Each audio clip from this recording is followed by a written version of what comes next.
If f x equal to sine x plus cos x, और g x क्या था, क्या बोले थे, ये कहाँ इन्वर्टिबल है, ये क्वेश्चन था, बनाए क्या आंसर आया, तुम बताओ। अच्छा वहां तक छोड़िए, साइन 2x तक पहुंचे।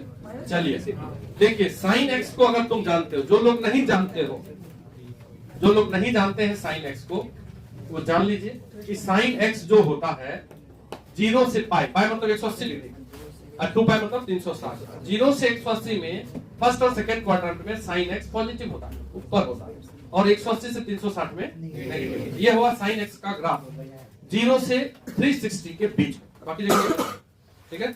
ये 0 से 360 के बीच में अगर इधर लाएंगे तो ये फिर नीचे होगा, बता चुके हैं क्लास में। मतलब साइन x ये हो गया माइनस पाई बाय 2, ये हो गया यहाँ पे पाई बाय 2, पाई बाय 2 पे ये सबसे ज्यादा 1 होता है, और माइनस पाई बाय 2 पे माइनस। जो लोग नहीं जानते हो टेंशन मत ले, ये साइन x का ग्राफ है। तो साइन x जो है, अब थोड़ा फिर से समझो, साइन x एक मेनी वन फंक्शन है, क्योंकि साइन थीटा में अगर 0 दोगे तो भी 0 मिलेगा, 180 दोगे तब भी 0 ही मिलेगा, साइन पाई भी 0 होता है। मेनी वन हुआ, मेनी वन किसको बोलते हैं कि अगर दो अलग अलग इनपुट देने पर सेम ही आउटपुट दे दे तो वैसे फंक्शन मेनी वन फंक्शन कहलाते हैं, और मेनी वन फंक्शन का इनवर्स ही नहीं निकलता है, यानी कि sine x is not invertible function, many one function है। समझ रहे बात को? इसलिए साइन एक्स को रेस्ट्रिक्ट किया जाता है, मतलब साइन एक्स हम इनवर्स तभी निकालते हैं जब एक्स माइनस पाई बाय 2 से पाई बाय 2 के बीच में। अगर ये साइन एक्स है, काट लिए ग्राफ को, मतलब यहाँ पे माइनस पाई बाय 2 है और यहाँ पे प्लस पाई, कॉस भी, सब कॉस साइन सबको हम काट के निकालते हैं तभी इनवर्स निकालते हैं। माइनस पाई बाय 2 से पाई बाय 2 के बीच का ग्राफ अगर काट के निकाल लो तो ये ग्राफ बना के नहीं, इसी का ये हिस्सा निकाल लिया, तो अब ये वन वन फंक्शन है, क्योंकि अगर कोई हॉरिजॉन्टल लाइन से कट करोगे कितनी जगह कटेगा, ये कभी कोई फंक्शन मेनी वन तब होता है जब रिपीट करता है। जैसे यहाँ से हम चले, ऐसे चल के घूम के फिर इसी ऊंचाई पे चले आए, इसका मतलब ये मेनी वन हुआ, जिस हाइट पे है उसी हाइट पे आ जाने का अर्थ हुआ कि सेम आउटपुट को प्राप्त कर लेना, तो वो मेनी वन हो गया। तो अगर कोई फंक्शन ऐसा बने सीधा ऊंचा चलते रहे तो वो वन वन फंक्शन। अगर कोई फंक्शन पैराबोला बना दे, घुमा दे, तो वो कैसा फंक्शन? तो ये जो ग्राफ दिख रहा है, ये यहाँ से चला तो फिर चलते ही चला गया, घुमा क्या, घूम जैसे ही घूमने को था काट ही लिया, इसके बाद घुमा देंगे तब ना वो मेनी वन होगा। तो ये फंक्शन साइन एक्स जो है, साइन एक्स कब इन्वर्टिबल होता है?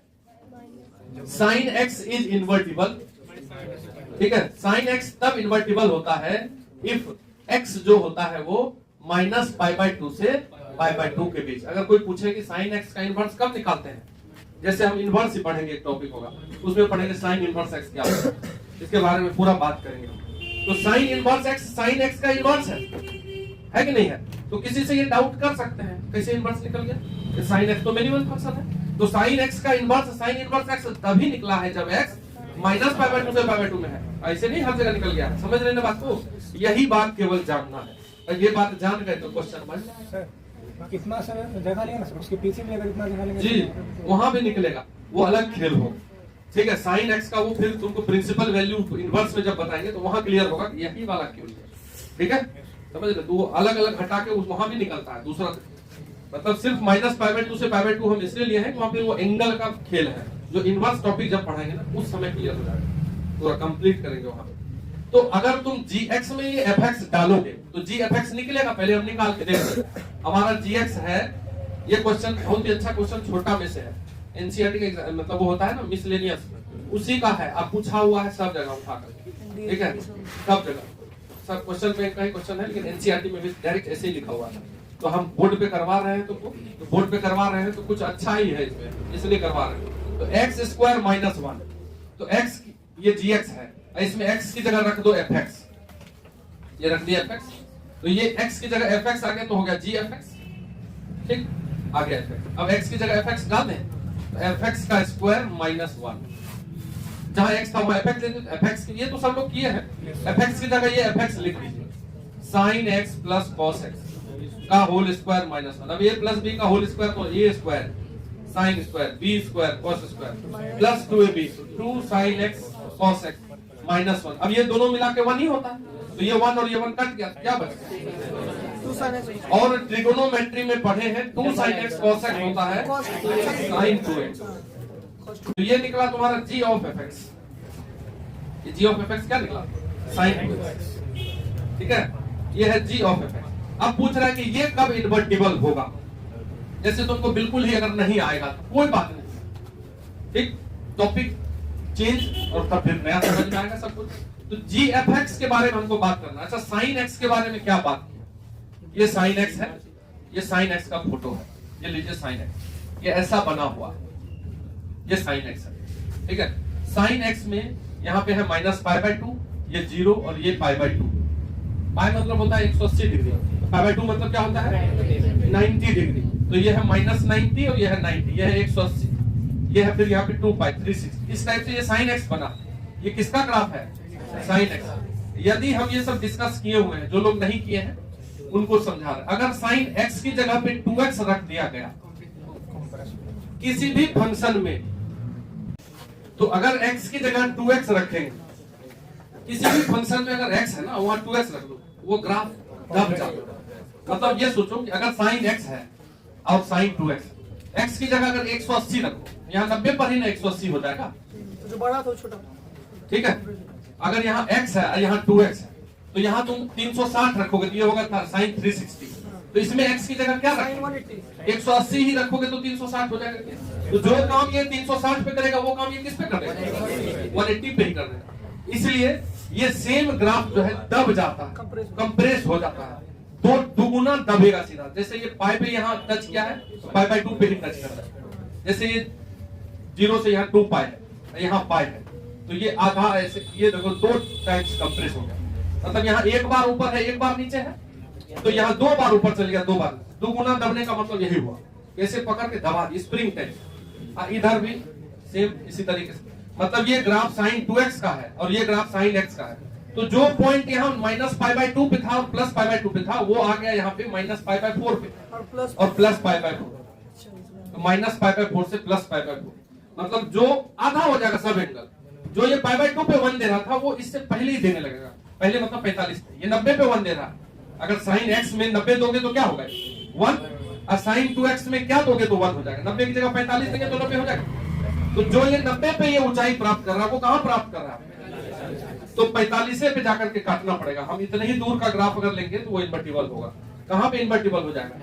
x जब -π/4 से +π। यही पूछा, क्या हुआ नहीं समझे? हल्का हल्का समझ गए होंगे। जो शुरू से पढ़ रहा है उसको इजी लगेगा, क्योंकि ये सब हम अच्छे से पढ़ाए थे। जैसे बाद में अगर है तो थोड़ा सा मेहनत करना पड़ेगा। अगला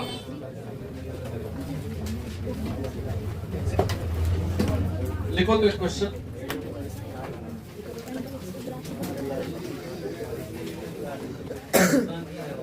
इफ fx इक्वल टू, लिखो क्वेश्चन लिखो। If fx equal to x - 2 upon x - 3, gx equal to 2x - 3, ठीक है। बोल रहा है देन फाइंड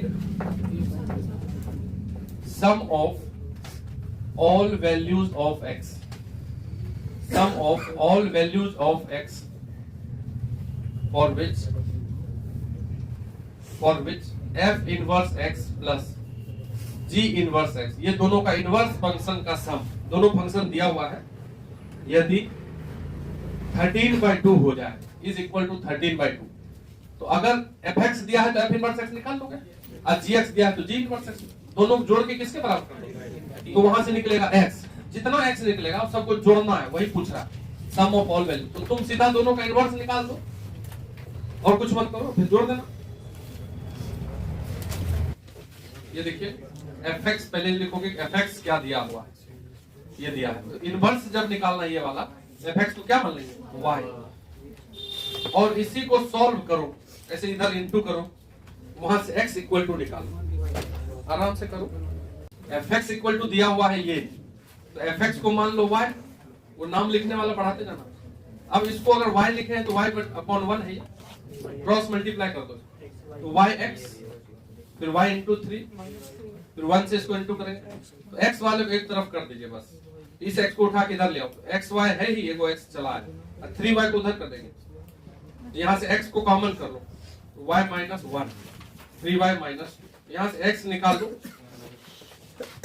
सभी बोर्ड में ये इनवर्स निकालने का काम आएगा, यही तो इनवर्स है, बस इतना ही करना है इनवर्स। इसके बाद क्या करोगे, इस x को क्या लिख दोगे, जी वाई, ठीक, क्योंकि ये y का फंक्शन है। तो x का नाम दे दिए जी वाई इक्वल टू, जो आया है वही 3y minus 2 upon y minus 1। अब हमको क्वेश्चन में y को रिप्लेस करना है x से, तो कर दीजिए, ये हो गया gx इक्वल टू, अच्छा क्वेश्चन में g लिखा हुआ है ऑलरेडी, नहीं लिखा है, इसलिए हम इसको gy नहीं मान के hy मान लेंगे, कोई दिक्कत, क्योंकि वो gx है ना इन्वॉल्व, तो कचरा हो जाएगा। कुछ और नाम दे दिए हम, hy के जगह hx लिख दिए, और ये हो गया 3y माइनस 2 अपॉन, अब ये जो निकला है ये किसका इनवर्स है, fx का, तो यही जो निकला है इसका नाम क्या हो जाएगा, f इनवर्स है, ये निकाल लिया। 3x नहीं 3y रहेगा, कहाँ पे hx x होगा, ये लिए x, ठीक है। तो ये जो hx निकला ये f का इनवर्स निकला, इसलिए यही है f इनवर्स, ये निकाल दिए। अब किसका इनवर्स निकालें, gx अल्सो, अब gx देखो क्या दिया हुआ है, gx इक्वल टू कितना दिया हुआ है, तो gx को फिर मान लो y 2x माइनस 3 को इधर लिया, तो y plus 3 equal to 2x, यहाँ से x निकाल लिए, y प्लस 3/2, इसको फिर क्या नाम दे दें, gy नहीं जी वाई एच वाई दे ही दिए IY, कुछ और दे दो, ly वाह G dash Y. हाँ चलो इसको लिख dash जी डैश वाई, ठीक है। एल तो हम नहीं पढ़े हैं अच्छित, इसलिए नहीं लिखते, तुम पढ़ रहे हो तो लिखना। ये जो जी डैश वाई लिखे हैं हम, तो जी डैश एक्स लिख देते हैं, तो एक्स लिख दो इधर भी, एक्स प्लस 3/2, ये जो निकला यही किसका इनवर्स है, जी का, तो जी इनवर्स एक्स निकला ये। तो क्वेश्चन में बोला है कि जो तुम एफ इनवर्स एक्स निकाले हो और जी इनवर्स एक्स, इनका सम 13/2 है, दोनों जोड़ दीजिए, ये निकला है F inverse x 3x minus 2 upon x minus 1, और ये जी इनवर्स एक्स क्या निकला है, x प्लस 3/2 इक्वल टू 13/2। इसको सॉल्व करके x निकालना, नहीं ये करना। अब बताओ इसको सॉल्व करने हम बताएं कि एलसीएम लेने आता है, ये तो हो जाएगा, ये सभी लोग ट्राई कीजिए इसको 2 मिनट 1 मिनट, देखो रे इसको सॉल्व कर देते हैं। इसका एलसीएम निकाल लिए दीप्तिका, 2 into x माइनस 1, यही होगा ना, नहीं 2 को इधर इंटू करेंगे, अच्छा कोई बात नहीं, या उसको उधर ले जाके भी माइनस कर सकते हैं, 2 इंटू ये करेंगे तो क्या हो जाएगा 6x माइनस 4, यही दोनों को इंटू करेंगे तो क्या होगा x into x x square plus 3x, अब फिर x से 1 को इंटू करेंगे तो माइनस x, 3 से 1 को इंटू करेंगे तो माइनस। पूरा सॉल्व करना पड़ता है ना, कुछ बच्चा है कि नहीं बोलता नहीं करेंगे, ये 2 और 2 को काट दिए। अब यहाँ देखो x स्क्वायर, x वाले को एक साथ करोगे तो 6x 3x 9x minus x 8x, ठीक है, माइनस 4 माइनस 3 माइनस 7, और ये जो x माइनस 1 है उधर इंटू कर दे, तो 13 इंटू x माइनस 13, ये सब अपने से भी सॉल्व हो सकता था। 13x को इधर कर लो, तो 8x में से 13x जाएगा तो माइनस 5x, और ये माइनस 7 उधर से प्लस 13 हो जाएगा, प्लस 6 इक्वल टू 0। तो ये एक क्वाड्रेटिक इक्वेशन बना, बोल रहा है इससे जो जो x आएगा उसका सम निकालिए, तो सम ऑफ रूट्स यानी कि सम ऑफ x पूछा है, तो माइनस b बाई a होता है फॉर्मूला, 10th में पढ़े होंगे। तो b है तुम्हारा x का कोएफिशिएंट -5, तो माइनस माइनस 5 अपॉन a है 1, तो 5/1 आंसर 5। तो सम